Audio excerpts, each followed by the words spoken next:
Basics and tense.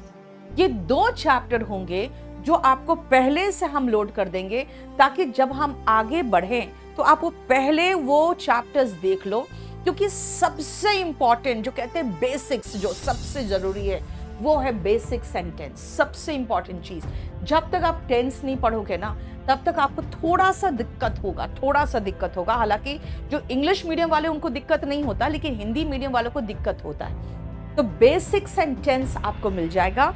अब अपने speed में बेसिक सेंटेंस कर लो।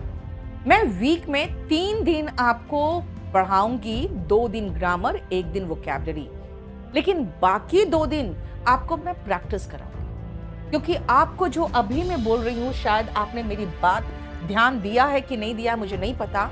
आपको मैंने कहा कि 25 क्वेश्चंस में 8 क्वेश्चन, 7 से 8 क्वेश्चंस ग्रामर के हैं। इसका मतलब है अगर मैं सिर्फ ग्रामर पढ़ाते रहूंगी तो 1/3 ऑफ द पेपर ही आपका तैयार होगा। तो फिर क्या करना है, आप प्री में वापस आइए। 1 word substitution, idioms and phrases, synonyms, antonyms and spellings, ये हो गए आपके वोकैबुलरी के पोर्शन। क्या कहा मैंने, वोकैबुलरी का पोर्शन इनमें से है। और ये याद रखना, ये जो वोकैबुलरीज है ये पूरा ऑल ओवर, मतलब कहते हैं ना हरि अनंत हरि कथा अनंत, वो हालत है इसका। यानी वोकैबुलरीज इतने अधिक है, आप कहोगे कैसे करोगे, आप कैसे कवर कराओगे।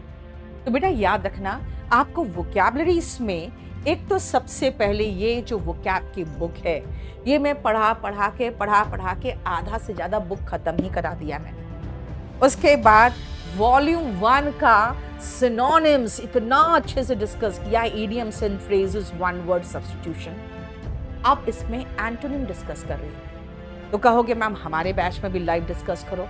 आपके बैच में लाइव डिस्कस करूंगी तो एग्जाम आते आते फिर इसका आधा ही पहुंचूंगी। तो मैं क्या करूंगी, आपको इसका जितना हो चुका है, इसका जितना हो चुका, प्लस जितना मैं क्लास में कराती हूँ ऑफलाइन में, वो सारा आपको दे देंगे। आप अपने स्पीड में पढ़ते जाइए और मैं आगे बढ़ते जाऊं। तो मैं आपको हर फ्राइडे वोकैबुलरी कराऊंगी। याद रखना, हर फ्राइडे का क्लास वोकैबुलरी के फोल्डर में लोडेड होगा। हर मंडे वेडनेसडे का क्लास जो आपका होगा वो ग्रामर में लोडेड होगा।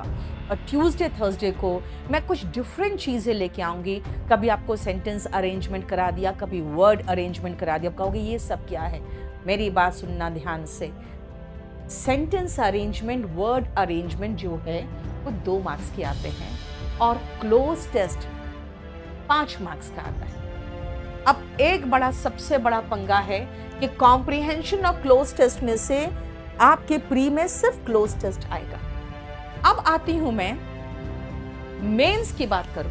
अब एक बात बताओ जरा, मेंस का सिलेबस देखो, वही डिटेक्टिंग एरर, वही sentence improvement, filling the blanks, 1 word substitution, idioms and phrases, synonym, antonym, जितना है सब कुछ सेम है। बस खाली ये है कि यहाँ पे 25 क्वेश्चन है, यहाँ पे 45 क्वेश्चन। और सबसे अच्छी बात क्या है ना, अगर आप CHSL देखो तो CHSL में भी आपका सेम सिलेबस है। और अब आ जाओ अगर CPO में, तो आप खाली ध्यान से देखो वही ग्रामर कितना इंपॉर्टेंट है कि डिटेक्टिंग एरर और सेंटेंस इंप्रूवमेंट मिला के 42 है, और एक्टिव पैसिव 20 है और नरेशन 27 है। 200 में 42 प्लस 47, आप देख रहे हो करीबन 90 मार्क्स के। तो आपके 200 में सिर्फ सीधा सीधा ग्रामर से पूछा गया। यानी CPO के मेंस में आपको मजा आ जाएगा कि भाई जो पढ़ा है एकदम दंदना के, ये 47 क्वेश्चन 10 मिनट के अंदर खत्म हो जाएगा। आपके पास 2 घंटा है और 10 मिनट में 47 question out of 200, 1/4 of the paper finished. लेकिन आप एक चीज मार्क करो, सेंटेंस अरेंजमेंट क्लोज टेस्ट देख रहे हो 45 है, और पैसेजेस यानी कॉम्प्रिहेंशन 30 है। इसका मतलब है कि रीडिंग का सेक्शन बहुत इंपॉर्टेंट है। तो रीडिंग भी हमें साथ साथ आपको इसका भी तो प्रैक्टिस कराना पड़ेगा।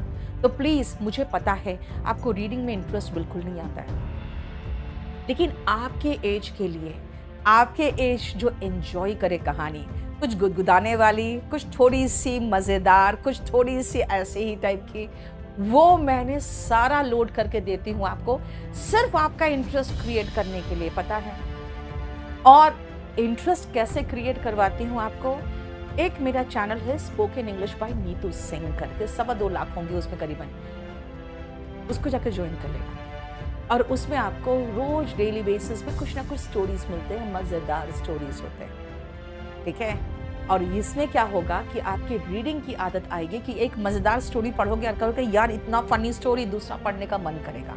तो वो रीडिंग आप करते रहोगे ना, तो ये आपका पैसेज और क्लोज टेस्ट और सेंटेंस अरेंजमेंट, आप वहां से रीडिंग की आदत से ठीक होते जाएगी, बाकी प्रैक्टिस में कराते जाऊंगी। तो अल्टीमेटली आपकी क्लासेस कितने दिन हो जाएंगी, मंडे, वेंसडे, फ्राइडे, ये 3 तो होगा ही, ट्यूसडे और थर्सडे भी होगा, लेकिन ट्यूसडे और थर्सडे मैं बिल्कुल एकदम एग्जैक्टली अलग मूड में रहूंगी, क्योंकि मैं आपको प्रैक्टिस कराऊंगी। और ध्यान रखना, आपको ट्यूसडे थर्सडे का क्लास अटेंड करना है, क्योंकि ये 2 क्लासेस जो होंगे ना, वो आपको प्रैक्टिस करा के बताएगा कि हाँ पूरा कंप्लीट इंग्लिश हो रहा है कि नहीं।